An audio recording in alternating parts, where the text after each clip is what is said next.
I ran my hand along her naked arm as I moved toward the bindings that had her securely fastened to my wrought iron four-poster bed. She'd been tethered there for over 30 minutes, and now that the sex was over, I imagined her arms and legs were probably beginning to ache as the adrenaline left her body.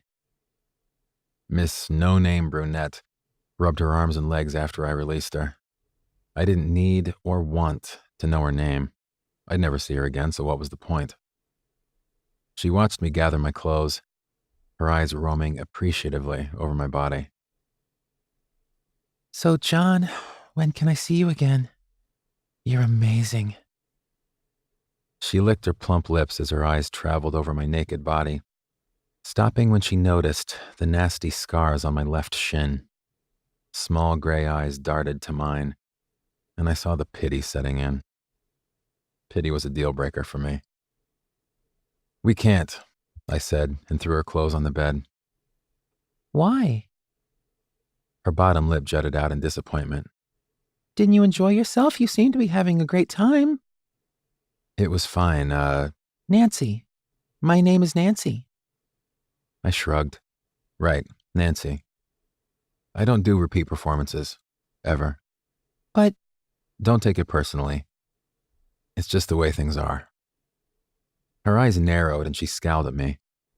Then, she climbed off the bed and pulled on her clothes. I don't understand. Are you married or something? Nope, not married or anything else that concerns you.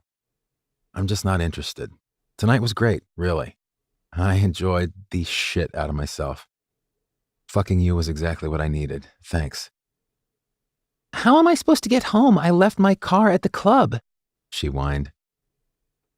There's a cab waiting to take you anywhere you want. I've already paid the fare. I shrugged again. This was the bothersome part of operating this way. They always wanted to see me again, and my answer was always no.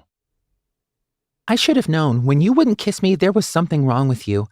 I bet your name isn't even John. Do you even live here? Whatever her name yanked on her shoes and then stood with her arms crossed over her chest. No, I don't live here. And darling, my name is whatever you want it to be. Asshole. Come on now. We both had fun. I flashed her my megawatt smile. I'm pretty sure you came at least 3 times. It's all good, and now, it's all over. I walked to her side and gently took her arm, guiding her to the door. But I let you restrain me. She stamped her foot as I opened the front door. You did, and wasn't it fun? Maybe you can find a man that will be as adventurous. Now, off you go, Sally. Bye-bye. Nancy!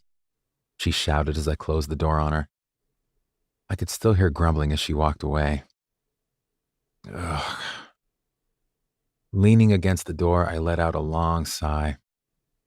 It would be a while before I could go back to that club. Too bad it ended the same every time, but I understood why. Women saw me as a catch. I knew I was attractive. It wasn't conceit either. It was a fact of life that all men of the Hamill family were hot. My first year in the NFL, I was on the cover of Sports Illustrated as the sexiest man in football. That cover and the other endorsements I had made me a nice amount of cash. So I was totally good with being an object of desire. Since they didn't really know me, they didn't know that I was nowhere as attractive on the inside. I went back to the bedroom, washed and put the toys away, locking the drawer. Then I stripped the bed, piling the sheets on the floor for the maid service to take care of. I left, not knowing when I'd come back. Could be the following day, could be 2 weeks from now. But tonight I'd been out of fucking control, chomping at the bit to blow off some steam. In fact, I still hummed with energy. Fuck. My shadow self pressed in on me for days. When I got like this, only one thing helped: acting out. So I'd gone to the club in search of the first remotely available Nancy, Sally, or whoever that didn't revolt me. Nancy had been an easy mark. I hadn't been there 10 minutes before I'd bought her a drink, and we were out the door, heading to the apartment I kept specifically for this purpose.